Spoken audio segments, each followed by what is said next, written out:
Season 1 of Stranger Things was a pleasant throwback to iconic 80s media, while also telling a compelling story using influences from the likes of Stephen King and Steven Spielberg, who were on the rise during that period. It featured a likable cast of characters, a dark tone, and a healthy balance of mystery, drama, humor, and horror. All of these elements culminated into a hit for the streaming service, Netflix, and soon became a phenomenon. Then there was the question, could they capture that same magic again? What was next for the Hawkins gang? Here's a retrospective, and what I think of the current state of Stranger Things.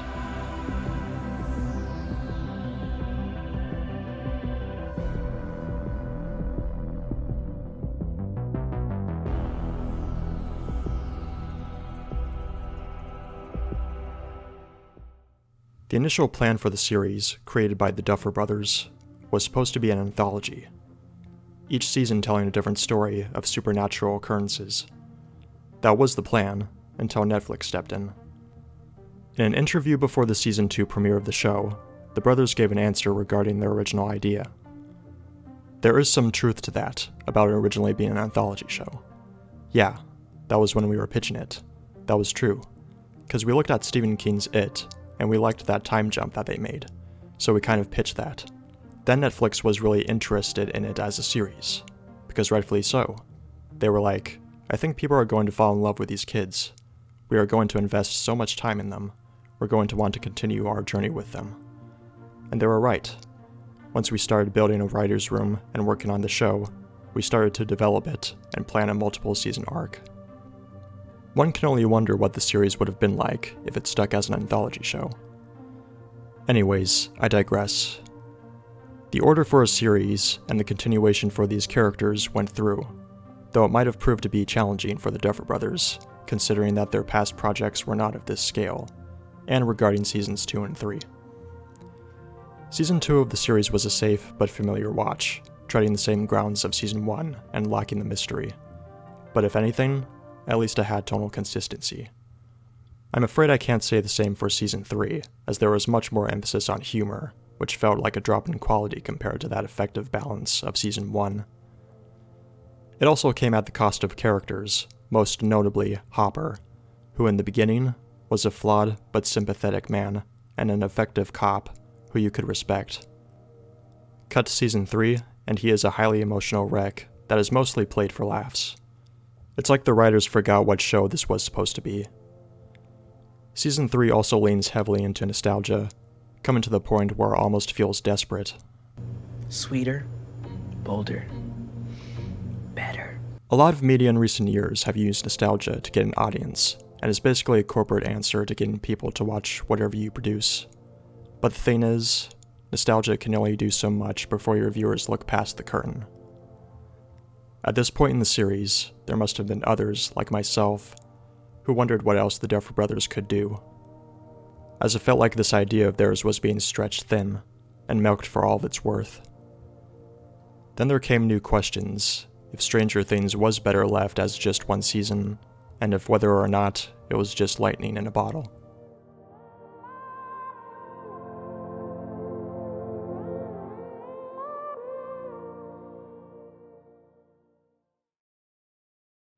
As chance would have it, COVID hit the world, halting all film and TV productions. If I remember correctly, there is a saying that goes, make the best of a bad situation. And I believe that was the case with the brothers behind the scenes. They had an opportunity where they could look back at their work and read through and take heed of any criticisms toward it. Any criticism that wasn't mean-spirited, of course. Eventually, the time came for Season 4, and after watching it recently, I can confidently say that I was pleasantly surprised. While not quite reaching that atmosphere and effect of Season 1, it was a significant improvement over the last 2 seasons. The humor is dialed back, which allows room for the more dark tone of the season to flourish. Humor wasn't the only thing to get dialed back, as the nostalgia factor is depleted, but smartly used for some of the most epic moments in the series. It also tries new things and goes down different avenues without sacrificing that balance of mystery, drama, humor, and horror. It mixes things up to feel fresh by having our characters in new places and situations. Also, I can't help but feel that the writers were being self-aware at this moment. Heard you. Well, we're just always partners, okay?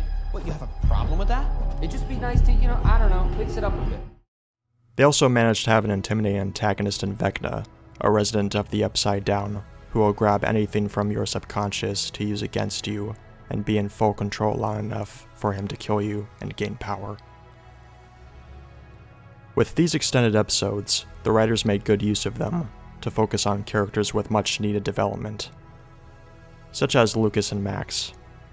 We get to dive into their internal conflicts, as Lucas has trouble adjusting from one social group to the next, and Max deals with her complicated history between her and her now dead brother, Billy. Max especially was done well, because admittedly, I didn't like her character very much when she was first introduced, as I didn't see the need for her to be involved. But hats off to the writers for making her more well-rounded, which in turn has made me want to see her stick around.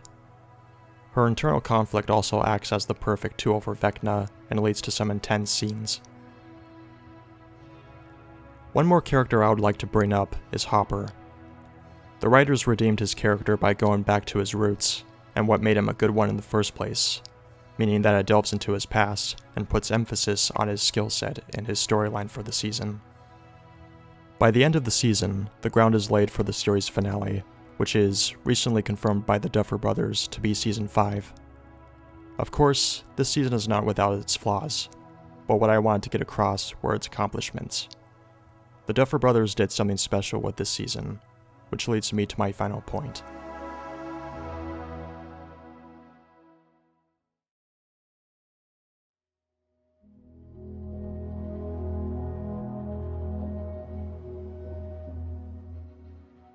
In a time where many directors and writers lack humility and a drive to improve their craft, writing off their own fan bases as problematic for questioning their creative decisions, it's nice to see a duo such as the Duffer Brothers actually strive to be greater without any unnecessary drama. Insulting your own audience will only drive a wedge and cause divide. For every artist, there will be criticisms of their work. Some, yes, will be unfounded, but never deny your own humanity. Look for ways to improve yourself and build that bond between you and your audience. It will only make that fan base all the more worthwhile and special. Here's to the Duffer Brothers, and to a strong finish to the pop culture phenomenon that is Stranger Things.